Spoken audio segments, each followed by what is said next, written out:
Alright, so ayun nga guys, welcome to Choi Jang Gun Restaurant located dito po sa may Fields, Angeles City, and this is our table. Bago namin itong discover na restaurant dito po sa Angeles City, samahan nyo ako guys. We're gonna introduce to you ano ba yung mga dishes na sinaserve nila dito, ano ba yung mga bundles, mga packages that will fit yung budget natin. So ayun guys, if you are into this kind of food, samahan nyo po. Let's go!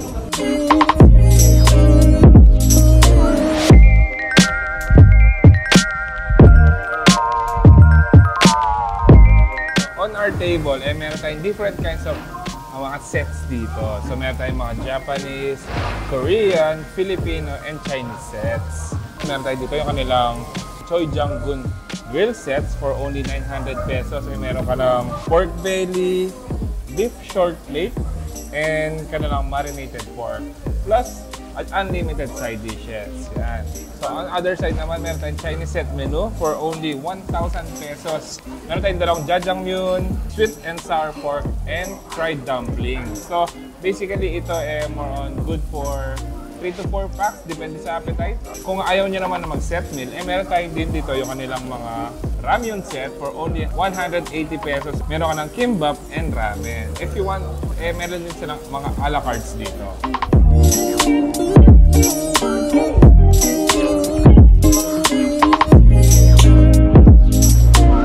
Nakakabigla din na meron ganito palang restaurant dito sa may malapit sa Fields Avenue. Correct. And at the same time guys, kanina tinignan namin yung kanilang menu. Sobrang daming choices. Yes, imagine meron silang Chinese, Filipino, Japanese, and Korean. Alright. So sa mga Filipino dishes, pinatikim nila sa atin yung kanilang very own sisig. Ayan. So sa mga must-try, sa mga Korean dishes dito is kanilang galbi. So sabi nila sa atin guys, ito yung kanilang bestseller. Yes. Yeah. Tingin pa lang kanina, parang napakasarap na, napakalambot. Napakalambot. Cheers. Wow. Actually malasa, malambot. Masarap i-partner sa kanin yan.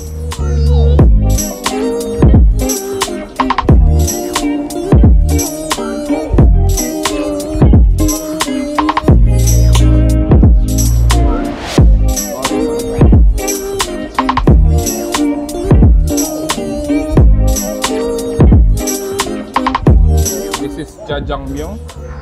Part ng kanilang isa sa mga Chinese set nila. So let's taste it.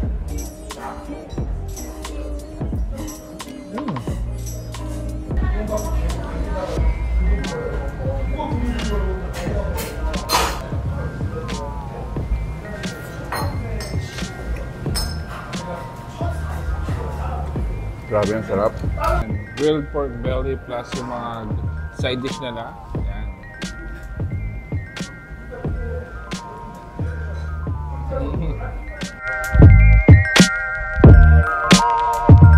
Thank you so much, Choi Jang Gun, for inviting us. Such a generous host para sa vlog natin. Yes, so if you're looking for a 24-hour Korean restaurant dito sa may Angeles City, this is a must-try nyo. So this is located pala sa may Fields Avenue. Ang pinaka-landmark lang niya ay malapit siya doon sa police station or kanto ng walking street. Yes. Ayun guys, so no need for you to worry or hurry since this is a 24-hour Korean restaurant.